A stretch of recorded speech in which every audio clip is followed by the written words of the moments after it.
Capítulo 18. O que viram no país do Eldorado. Cacambo manifestou ao hospedeiro toda a sua curiosidade e este disse-lhe: Eu sou muito ignorante e reconheço-o bem, mas temos cá na aldeia um velho retirado da corte que é o homem mais sábio e mais comunicativo do reino. Conduziu imediatamente Cacambo à casa do velho. Cândido fazia agora o papel de segunda personagem e acompanhava o criado. Entraram numa casa muito simples, porque a porta era apenas de prata e os lambris dos compartimentos somente de ouro, mas trabalhados com tanto gosto que não poderiam ser ofuscados por outros mais ricos. A antecâmara não era incrustada senão de rubis e esmeraldas, mas a ordem em que tudo estava disposto supria bem esta extrema simplicidade. O velho recebeu os dois estrangeiros sentado num sofá acolchoado de penas de colibri e mandou-lhes servir licores em vasos de diamante. Depois, satisfez-lhe a curiosidade nestes termos: Tenho 172 anos e soube pelo meu falecido pai, escudeiro do rei, das espantosas revoluções do Peru de que ele foi testemunha. O reino onde estamos é a antiga pátria dos Incas, que eles imprudentemente abandonaram para ir conquistar uma parte do mundo, sendo por fim destroçados por espanhóis. Os príncipes desta raça, que ficaram no país natal, foram mais prudentes. Ordenaram, com o consentimento da nação, que nenhum habitante saísse do nosso pequeno reino, e foi isso que nos conservou a inocência e a felicidade. Os espanhóis tiveram um vago conhecimento deste país e deram-lhe o nome de Eldorado.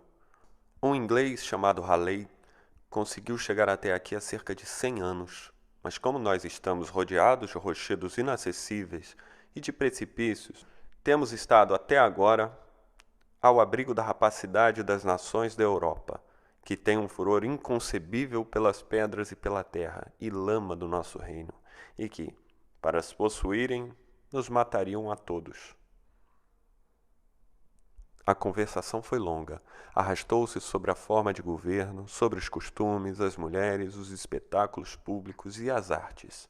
Por fim, Cândido, que ainda conservava o seu gosto pela metafísica, pediu a Cacambo que inquirisse se no país havia alguma religião.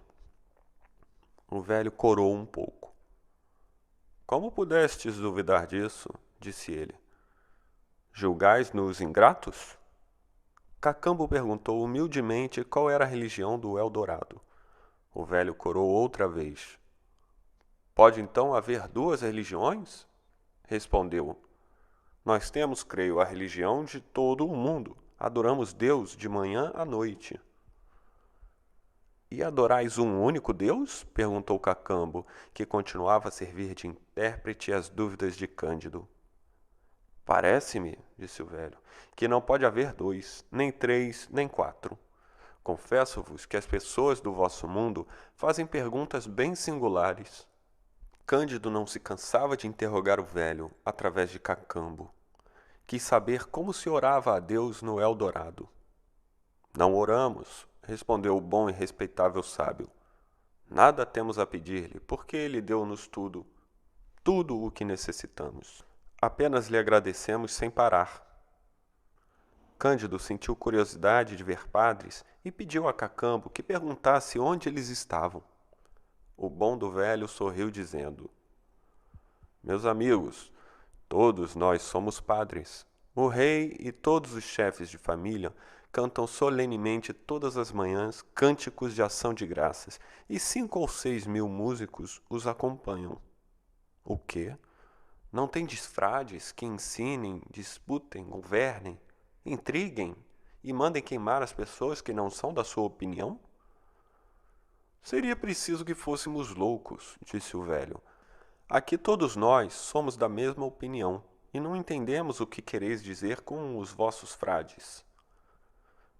Cândido permanecia em êxtase e dizia para consigo ao ouvir estas palavras: Isto aqui é bem diferente da Vestefália e do castelo do senhor barão.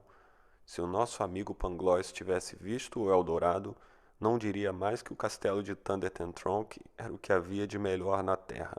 É um fato indiscutível que é preciso viajar-se. Depois desta longa conversação, o bom velho fez atrelar a um carro 6 carneiros e mandou que 12 dos seus criados acompanhassem os 2 viajantes à corte. Perdoai-me, se a idade me priva da honra de vos acompanhar, disse ele. O rei receber-vos-á de maneira que vos há de agradar, e desculparei certamente alguns dos usos do nosso país que vos não satisfaçam. Cândido e Cacambo subiram para o carro e os 6 carneiros correram, como se voassem, e em menos de 4 horas chegaram ao palácio do rei. A fachada tinha 125 pés de altura por 100 de largura, e é impossível descrever a matéria em que fora edificado. Calcule-se a superioridade prodigiosa que devia ter sobre os calhaus e a areia a que chamamos ouro e pedrarias. 20 lindas raparigas da guarda receberam Cândido e Cacambo ao descerem da carruagem, os conduziram ao balneário e vestiram-lhes depois fatos feitos de um tecido de penugem de colibri. Em seguida, os grandes oficiais e as damas da corte levaram-nos aos aposentos de Sua Majestade no meio de 2 filas de 1000 músicos, como era uso. Quando se aproximavam da sala do trono, Cacambo perguntou a um oficial como deviam proceder ao saudar Sua Majestade, se deviam pôr-se de joelhos ou prostrar-se no chão, se haviam de pôr as mãos na cabeça ou no rabo, se deveriam lamber a poeira da sala. Numa palavra, como era a cerimônia. O uso, respondeu-lhe o alto dignatário, é abraçar o rei e beijá-lo nas 2 faces. Cândido e Cacambo saltaram ao pescoço de Sua Majestade, que os recebeu com uma amabilidade extraordinária e os convidou delicadamente para jantar. Entretanto, mostraram-lhes a cidade, os edifícios públicos que chegavam até às nuvens, as praças ornadas de 1000 colunas, as fontes de água pura, água cor-de-rosa e licores de cana-de-açúcar que corriam constantemente nas grandes praças, pavimentadas por uma espécie de pedrarias que exalavam um odor semelhante ao do cravinho e da canela. Cândido pediu para ver o Palácio da Justiça e o Supremo Tribunal. Disseram-lhe que não existiam. No Eldorado não havia pleitos. Perguntou se havia prisões e disseram-lhe que não. O que mais o surpreendeu e o maior prazer lhe deu foi o Palácio das Ciências, onde viu uma galeria de 2000 passos, cheia de instrumentos de matemática e de física. Depois de terem percorrido cerca da 1000ª parte da cidade, reconduziram-nos ao palácio. Cândido sentou-se à mesa entre Sua Majestade, o seu criado Cacambo e algumas damas. Nunca tinham comido banquete tão excelente e jamais tinham ouvido alguém com tanto espírito como Sua Majestade. Cacambo explicava a Cândido os ditos do rei, que apesar de traduzidos, mesmo assim eram preciosos. De tudo o que o admirou, não foi isso o que menos o espantou. Passaram 1 mês neste hospício. Cândido não se cansava de dizer a Cacambo: é verdade, meu amigo. Mais uma vez afirmarei que o castelo em que nasci não vale o país em que nos encontramos. Mas a verdade é que a menina Cunegundes não está aqui, e vós tendes, sem dúvida alguma, amante na Europa. Se ficarmos aqui, seremos apenas homens, como os outros, ao passo que, se voltarmos ao nosso mundo, mesmo que levemos unicamente uma dúzia de carneiros carregados de pedras do Eldorado, seremos mais ricos que todos os reis juntos. Não teremos de recear os inquisidores e poderemos facilmente retomar a menina Cunegundes. Estas palavras agradaram a Cacambo. Gosta-se tanto de viajar, de fazer figura entre os seus, contando o que se viu nas viagens que se fizeram, que os 2 felizardos resolveram deixar de o ser e pedir a Sua Majestade que lhes concedesse licença para partirem. Fazeis uma loucura? Disse-lhes o rei.